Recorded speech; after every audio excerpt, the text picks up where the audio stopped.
Hello everyone. Intermediate law CA inter law का जो exam होने जा रहा है, मैं उसके लिए बहुत इंपॉर्टेंट रिवीजन स्ट्रैटेजी तुम लोगों के साथ डिस्कस कर रहा हूँ।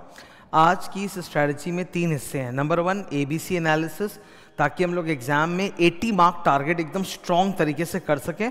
नंबर 2 एग्ज़ाम के वक्त क्या पहले अटैम्प्ट करना चाहिए, एमसीक्यू या डिस्क्रिप्टिव स्ट्रैटेजी क्या होनी चाहिए टाइम मैनेजमेंट की। एंड तीसरा important about the new notes and new marathons. Okay, तो एक एक करके बात करते हैं। सबसे पहले एबीसी एनालिसिस में कर रहा हूँ। According to institute material CA inter law के अंदर 15 चैप्टर्स हैं। अब उनका एग्जाम में जो वेटेज रहा है ना, वो इस तरह का है। तो कैटेगरी ए में लास्ट के 5 चैप्टर्स आते हैं जो अच्छे हैं, हार्ड हैं। Foreign company, LLP, general clauses, interpretation, FEMA, इनका वेटेज आप क्लियरली देख सकते हो। 55 मार्क्स ऑन एन एवरेज रहता है। पेपर 119 मार्क्स का आता है। पेपर कितने का आता है? 119, 120 बोल लो। उसमें से 55 मार्क ये लास्ट के 5 चैप्टर्स है। तो क्लियरली ये ए कैटेगरी है। इनका साइज भी कम होता है पर टफ होते हैं थोड़े। ओके, नंबर 2 बी कैटेगरी में 6 चैप्टर्स आते हैं, बड़े चैप्टर्स हैं 6 चैप्टर्स। चैप्टर नंबर 5 से लेकर 10 तक 6 चैप्टर्स। कौन कौन है इसके अंदर? सर, डिपॉजिट तो आईसीआई का फेवरेट है, पक्का क्वेश्चन पूछेंगे। वेटेज अच्छा खासा है। चार्ज मीडियम वेटेज है, कम वेटेज ही है, ज़्यादा बहुत वेटेज नहीं है। मैनेजमेंट बहुत बड़ा चैप्टर है, इसमें रजिस्टर, जनरल मीटिंग, मिनट सब कुछ आता है। Dividend, accounts, audit. तो ये 6 चैप्टर से भी तुम देखो ऑन एन एवरेज 45 मार्क का आता है। तो अगर तुम सिर्फ ए और बी ये 2 कैटेगरी के चैप्टर्स पढ़ लो, which is effectively speaking 11 out of 15 chapters in your syllabus, क्योंकि 5 चैप्टर और 6 चैप्टर 11 और टोटल 15 चैप्टर है।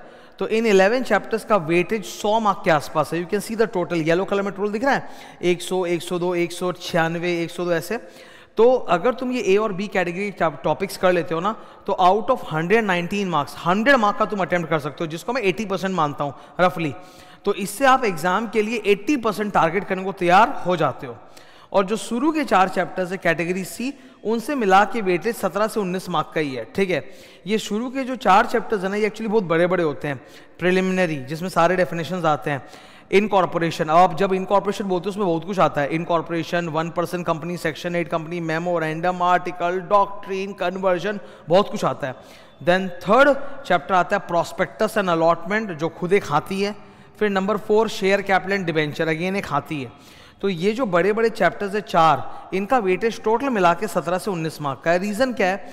उसमें से सर मैक्सिमम ज्ञान जो है ना, मतलब शेयर कैपिटल और प्रोस्पेक्टस को जाने दो, तो मैक्सिमम ज्ञान जो है ना वो इनकॉर्पोरेशन, मेमोरेंडम वगैरह वो फाउंडेशन में, तो उससे वो लोग अभी थोड़ा कम पूछना चाहते हैं। तो एग्जाम टाइम में जब एकदम सर पे तलवार लटकी हुई है और एक बार प्रायोरिटी सेट करनी जरूरी है, लगता है कि सब नहीं पढ़ पाएंगे, तो भाई कम से कम चैप्टर 5 से लेके 15, ये देखो ए और बी। ए कैटेगरी में कौन है? लास्ट के 11 से 15। बी कैटेगरी में कौन है? 5 से 10। तो कम से कम ये 11 चैप्टर अच्छे से पढ़ लो, एकदम जितना हो सके उतना अच्छे से पढ़ लो। ठीक है, और ऐसा नहीं कि शुरू के 4 चैप्टर से कुछ आ जाएगा तो तुम एकदम ही बोल नहीं पाओगे, कुछ तो आइडिया रहेगा ही। और मैं नहीं बोल रहा हूँ कि छोड़ो, अगर समय बच गया तो कर लेना, उसमें क्या दिक्कत है। तो ये था एबीसी एनालिसिस। ए बी को एकदम क्लियर मैंने दिखा दिया कि 100 मार्क का आ रहा है आउट ऑफ 119। नाउ पेपर में चॉइसेस भी होते हैं, वहाँ भी थोड़ा बच सकते हो इस मामले में। एग्जाम टिप्स, मैंने एग्जाम के लिए 2 प्लान बनाए हैं, प्लान ए, प्लान बी। तुमको जो पसंद है करो। मैं ये नहीं बोल रहा हूँ कि प्लान ए सुपीरियर है, प्लान बी इंफीरियर है, हर किसी का अपना है। मेरे लिए ए और बी में तुम उसको बी और उसको ए बोल लो, तुम्हारी इच्छा, कोई दिक्कत नहीं है। ठीक है, सबसे इंपॉर्टेंट एग्जाम के लिए जो मंत्र है, अगर तुम थ्योरी पेपर का एग्जाम देने जा रहे हो, वो है स्पीड एंड एक्यूरेसी। लिखते वक्त एकदम स्पीड करना, डिस्ट्रैक्ट होके खो मत जाना। कई बार क्या होता है, स्टूडेंट एग्जाम देते देते ख्यालों में खो जाता है, भाई वो मत करना, एकदम फोकस, स्पीड से लिखना है। एंड एक्यूरेसी, हम बहुत स्पीड से लिख रहे हैं, बहुत कुछ लिख रहे हैं, पर हम बेकार लिख रहे हैं तो नंबर थोड़ा आएंगे। तो speed and accuracy, specially MCQ में एक्यूरेसी बहुत जरूरी है। Okay, number 2 you can attempt either of them first, MCQ और डिस्क्रिप्टिव। इसीलिए मैंने 2 अलग अलग प्लान बनाए हैं, जिसको जो अच्छा लगे वो। ठीक है, एक बात याद रखना, आपको 15 मिनट का रीडिंग टाइम मिलेगा। जैसे राइटिंग टाइम होता है 2 PM to 5 PM, 2 से 5, और आपको वो लोग 1:30 बजे तक एग्जाम हॉल के अंदर ले लेते हैं। 1:45 पे पेपर डिस्ट्रीब्यूट होता है रीडिंग के लिए, 15 मिनट मिलता है रीडिंग टाइम, 1:45 से 2। तो ये 15 मिनट की रीडिंग टाइम में ना तुम दोनों नहीं पढ़ सकते। पेपर 20 पेज का होता है, 20 पेज के पेपर में आप समझ लो 10 पेज होते हैं एमसीक्यू की कहानियाँ लंबी लंबी, और 10 पेज होता है डिस्क्रिप्टिव क्वेश्चंस। तुम मई और सितंबर का पेपर उठा के देख सकते हो पैटर्न कैसा था, लंबा पेपर होता है 20 पेज का। तो अगर तुम, हम लोग खाली ऐसे थोड़ा पढ़ना है, अपने तो पढ़ते हो तो सॉल्व करते जाते हैं ना भाई, इसका आंसर क्या है क्या है क्या है क्या है क्या है। तो 15 मिनट में मैं आपको बता रहा हूँ, आप या तो ये 10 पेज पढ़ लो या वो 10 पेज पढ़ लो, या तो एमसीक्यू या डिस्क्रिप्टिव, ठीक है। सिर्फ हार्डवर्क से नहीं होता, हार्डवर्क के साथ जब लक कंबाइन होता है ना तब एकदम रैंक आता है, ठीक है। इधर देखो प्लान ए, प्लान ए में आप रीडिंग टाइम का इस्तेमाल करो डिस्क्रिप्टिव क्वेश्चन के लिए, एमसीक्यू को टच मत करो। क्या होता है कि एमसीक्यू में ना हम लोग हर बार क्या होता है अटकते रहते हैं, यार इसका आंसर ए है कि बी है कि सी है कि डी है, और वो अटकना भटकना उसी चक्कर में फंस जाते हैं और मतलब स्पीड खत्म हो जाती है। तो एमसीक्यू को बाद के लिए रखो, प्लान ए में आप पहले डिस्क्रिप्टिव को टारगेट करो। तो 15 मिनट में आप डिस्क्रिप्टिव क्वेश्चन पढ़ लो, 14 मार्क करके वहां पे 6 रहेंगे, आपको 5 अटेम्प्ट करने 70 मार्क का, ठीक है। तो क्वेश्चन नंबर 2, 3, 4, 5, 6 ऐसे रहता है, ठीक है। 2, 3, 4, 5, 6 और उसमें से आपको ये 5 अटेम्प्ट करने होते हैं, 14 इंटू 5 वैसे करके। तो इधर ध्यान से देखो, 2 to 4 2 घंटे तक आपने 15 मिनट डिस्क्रिप्टिव पढ़ लिया पूरा। अब आप 2 घंटे तक बैठ के, ठीक है, 2 बजे से 4 बजे तक धर्म ईमान से मेहनत से पूरा वो डिस्क्रिप्टिव क्वेश्चन 70 मार्क का अटेम्प्ट कर डालो जितना कर सकते हो। अब मैं बता रहा हूँ 2 घंटे जब तुम डिस्क्रिप्टिव कर लोगे ना, तुम्हारा माइंड हो जाएगा रॉकेट, क्योंकि 2 घंटे से तुम इतने सारे क्वेश्चन सॉल्व कर रहे हो, लिख रहे हो, तुम्हारी स्पीड एकदम बढ़ चुकी है। अब तुम जब एमसीक्यू में जाओगे ना, मतलब लास्ट के 1 आवर में, तो तुम्हारी स्पीड और एक्यूरेसी बहुत हाई है जो एमसीक्यू के लिए चाहिए। 15 एमसीक्यू आएंगे 2-2 मार्क करके 30 मार्क, तो 15 एमसीक्यू आते हैं, 30 एमसीक्यू नहीं आते। 15 एमसीक्यू ऑफ 2 मार्क्स करके आएंगे, लंबे लंबे कहानी होंगे, पढ़ना पड़ेगा और एक्यूरेटली क्रैक करना पड़ेगा। तो आई थिंक 1 घंटे में आराम से हो जाएगा, रीडिंग, सॉल्विंग एंड ओएमआर का बबल शीट आराम से हो जाएगा। तो दैट इज प्लान ए। कई जन को रहता है नहीं सर हम पहले एमसीक्यू करेंगे, ग्रेट, प्लान बी। तब आप पहला 15 मिनट जो रीडिंग टाइम आपको मिल रहा है सिर्फ और सिर्फ एमसीक्यू पढ़ो और उसको एक्यूरेटली सॉल्व करने की कोशिश करो, ठीक है। अब एमसीक्यू में क्या है, 15 मिनट में बहुत सारे हैं जो सॉल्व नहीं हो पाएंगे, तो कोई बात नहीं, घंटी बज गई 2 बजे, पहला 45 मिनट्स 2 आवर से लेके 2:45 तक आप सारे एमसीक्यू सॉल्व कर डालो और ओएमआर भर दो, ठीक है। चाहो तो ओएमआर को लास्ट के लिए भी रख सकते हो कि क्या पता इधर उधर से सही आंसर कुछ पता चल जाए तो बाद में भर ले, पर एक मार्क करके रख लो ताकि बाद में भर देंगे। गोला भरने में, ओएमआर भरने में बहुत टाइम नहीं लगता है, ओके। और फिर 2.25 घंटे तक 2:45 से लेके 5 PM तक आप बैठ के वो जो 70 मार्क्स है ना, मैंने 7 लिख दिया गलती से, सॉरी, अटेम्प्ट 70 मार्क्स विगोरसली, एकदम पूरा एफर्ट मार के अच्छे से अटेम्प्ट करो। तो with the ABC analysis and with the exam tips तुमको एक रास्ता मिल गया कि हाँ एग्जाम में कैसे क्रैक करना है। अब तीसरा डिस्कशन मेरा हो रहा है रिवीजन और मैराथन को लेकर, ओके। ये देखो मैंने अभी नया रिवीजन डाला है 3 तगड़े चैप्टर्स का, आज और कल में ही डाला है मैंने, मेरे यूट्यूब चैनल में तुमको मिल जाएगा। ये एलएलपी एक्ट है, ठीक है। एलएलपी एक्ट का 19 पेजेस का नोट्स है, पूरा नोट्स के साथ मैंने नोट्स भी डाला है और वीडियो भी डाला है पूरा एक्सप्लेन करते हुए। तो एलएलपी को मुझे लगे I think 1.5 hours, 1.5 hours. FEMA ये भी 12 पेज के नोट्स हैं, नोट्स के साथ पूरा रिवीजन कराया हुआ है 1 घंटे में।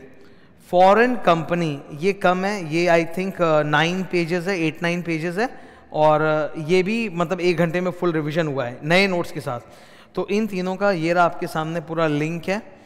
एलएलपी 1.5 आवर, फेमा और फॉरेन कंपनी 1 आवर ईच, इनका वीडियो लिंक और इनका नोट्स का लिंक, ठीक है। मैं ये अलग से भी मतलब तुमको मेरे वीडियो के नीचे मिल जाएगा, डिस्क्रिप्शन में और कमेंट में क्लिक करोगे नोट्स खुल जाएगा फट से, ठीक है।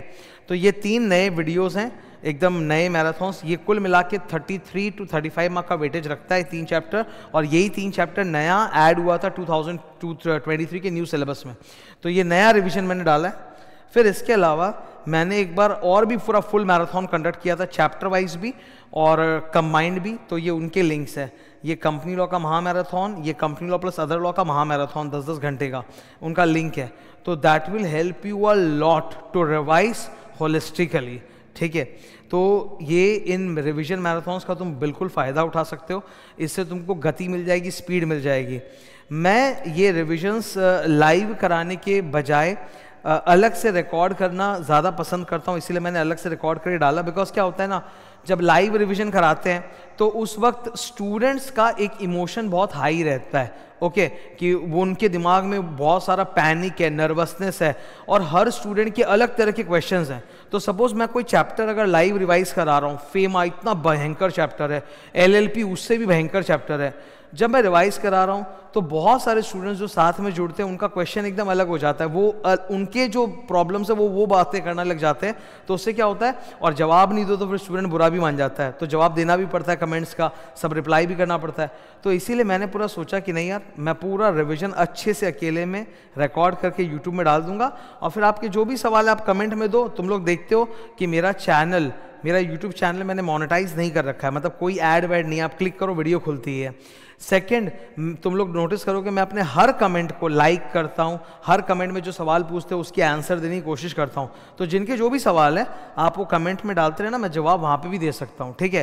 क्या है ना कि मैं रिवीजन का रिदम बिगाड़ना नहीं चाहता, रिवीजन बहुत सुंदर से होना चाहिए। तो तुम ये वीडियोज़ को क्लिक करोगे, नोट्स डाउनलोड कर लोगे और मोबाइल में देखोगे और रिविजन करते जाओगे, बहुत सुंदर रिविजन होगा, फटाफट रिविजन होगा और बढ़िया क्वालिटी का रिविजन होगा, okay. So all the best for your exams. ये जो मैंने अभी शो किया है तुम लोगों को, ये 2 पेजेस, इसको भी मैं वीडियो डिस्क्रिप्शन में डाल रहा हूँ, तो वहाँ पे इसको डाउनलोड करके पढ़ सकते हो। वन लास्ट थिंग, मंडे को जब आपका एग्ज़ाम हो जाए ना, 5 बजे एग्ज़ाम ख़त्म होता है और एग्ज़ाम रूम में पेपर सबमिट करके बाहर आने तक 15 मिनट तो लगता ही है, 5:15 बजे मेरे ऑफिस नंबर पर, ये मेरा ऑफिस नंबर है 7603093774, ठीक है, ये नंबर है। और एक नंबर मैं आपको दे देता हूँ, ये मेरा नंबर है, ये डायरेक्टली मेरा ही नंबर है, ओके। तो जैसे ही एग्ज़ाम ख़त्म हो, मंडे को लॉ का पेपर एग्ज़ाम ख़त्म हो गया, बाहर आ गए, I am telling you will be happy about the exam कि हाँ सर अच्छा गया, मैं 80-85 का तो बहुत फोड़ के आया हूँ, पास होऊंगा। पर उस जोश में एक छोटा सा हेल्प मुझे चाहिए, अपने क्वेश्चन पेपर का प्लीज़ अच्छे से एक फ़ोटो मोबाइल से खींच के स्कैन करके ना मेरे ऑफिस नंबर पे भेज देना। बिकॉज क्या होता है, एग्ज़ाम के बाद स्टूडेंट्स की सबसे ज़्यादा क्यूरियोसिटी होती है MCQ के आंसर्स को लेकर कि सर ये 15 MCQ आए थे तो इसमें 10 तो हो गए, ये 5 कन्फ्यूजिंग है, क्या होगा नहीं होगा। तो पिछले 2 एग्ज़ाम से मैं ये एकदम हैबिट बना रखा हूँ कि जो मेरे सब्जेक्ट्स होते हैं law, audit, strategic management, theory paper, उनमें मैं एग्ज़ाम के बाद ही स्टूडेंट से क्वेश्चन पेपर से पूरा MCQ आंसर डिस्कस कर देता हूँ। उससे बहुत सारे स्टूडेंट्स को सपोर्ट मिलता है कि हाँ उनको एक पता चलता है हाँ चलो 30 मार्क में इतना आया, अब डिस्क्रिप्टिव में कितना आएगा तो पास होंगे नहीं होंगे, ठीक है। तो ये छोटी सी हेल्प तुम लोग से चाहिए कि क्वेश्चन पेपर स्पेसिफिकली जो MCQ वाला क्वेश्चन पेपर है 10 पेज का, वो आजकल वो लोग देने लग गए हैं, स्टार्टिंग फ्रॉम सितंबर वो आजकल देते हैं एग्जाम में। मई में नहीं देते थे, सितंबर से दे रहे हैं। तो प्लीज़ उसका फोटो अच्छे से खींच के क्लीन मेरे को मेरे ऑफिस के नंबर्स में व्हाट्सअप कर देना, ठीक है। तो मैं उसका MCQ का आंसर भी डिस्कस करके आप लोग के लिए डाल दूंगा, okay. Thank you, all the best.